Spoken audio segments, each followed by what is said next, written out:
sitting on our tail. What, he followed us? Looks that way. Rennie ducked her head to the passenger side mirror.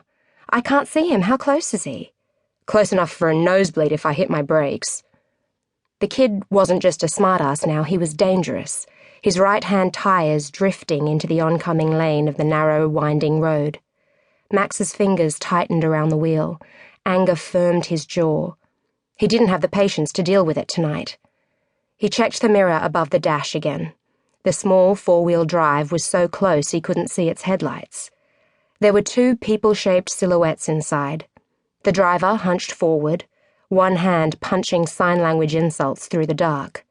The other, a small head outlined against the front passenger seat. Max wanted to pull over and give the kid a mouthful. He's a jerk, Max. Just head to the car park like it's no big deal, like you don't even know he's there. She was right. Only an idiot tailgated around bends doing 60 Ks at dusk, and there was no point explaining to an idiot because he was too stupid to get it.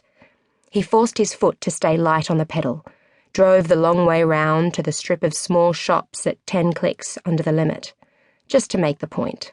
Turned left and headed past the cafe.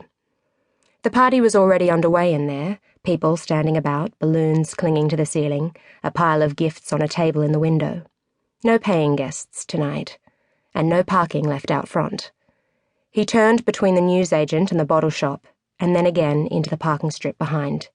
Is he still there? Rennie asked. Yep. All the way into the car park. Max pulled into the first available space, half a dozen from the top of the row. The kid kept going, speeding up as he headed down the lane, screeching as he slowed for the corner. Turning off the ignition, Max watched until the car paused at the exit. Well, folks, that's the entertainment over. Come on. But the four-wheel drive was still sitting with its rear lights glowing as Max hit the auto lock. He met Rennie at the bumper, and they stood shoulder to shoulder for a moment, staring down the length of the car park at it. What do you think he's doing? Rennie asked. Probably using his GPS to locate his brain. Forget him. Let's go say happy birthday. He took Rennie's arm and she nudged him with her shoulder. She wasn't big on public displays of affection, preferring to stride rather than nuzzle in close. But he knew what that meant. They were okay. At least for now. Almost at the top end of the row, Max heard a noise, checked over his shoulder, and felt his hackles rise. The kid was coming back, and he wasn't looking for parking, that was for damn sure. He was hustling fast up the next row, pointing a finger at them in some kind of aggressive enticement. Max's hand tightened on Rennie's arm. Let's wait here a second. Pebbles scattered as the kid's car took the corner at the top of the row. More skittered about as it ground to a halt, blocking the end of the parking lane. Max took a half step in front of Rennie. Max? She said it like a warning. We'll just see what he wants. As the window came down and he waited for the kid to make the opening gambit, Max took a closer look at who he was dealing with. Clean-shaven, nice shirt, teeth straight enough to have cost some parent a bomb. He'd need ID to prove he was 18. And the car was a long way from a hoon vehicle, a toy 4x4 that had probably never felt the bump and grind of a dirt track. The boy kept his hands on the steering wheel as he lifted his chin and spoke with schoolyard belligerence. What did you say to me? Max hadn't said anything yet, unless he meant back at the roundabout. I said, good driving, mate.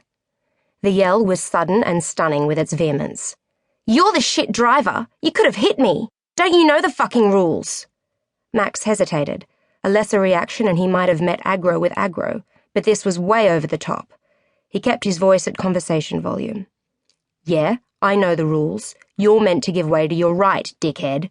Are you even old enough to have your license? As though the question didn't need an answer, he cocked his head at Rennie and started walking. That was when Max saw the girl in the passenger seat. 16, maybe. Sweet kid, if you could tell that at a glance. Pretty dress, nice hair, a little makeup, like she'd gone to some effort, like maybe she'd kissed her mum and dad goodbye on her way out. Max met her eyes for half a second. She dropped her gaze.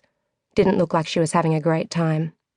As they drew level with the kid's front fender, there was a rev of the engine. Not a quick hum as he slid into gear, but an extended growl from a foot working the accelerator. The driver didn't say a word.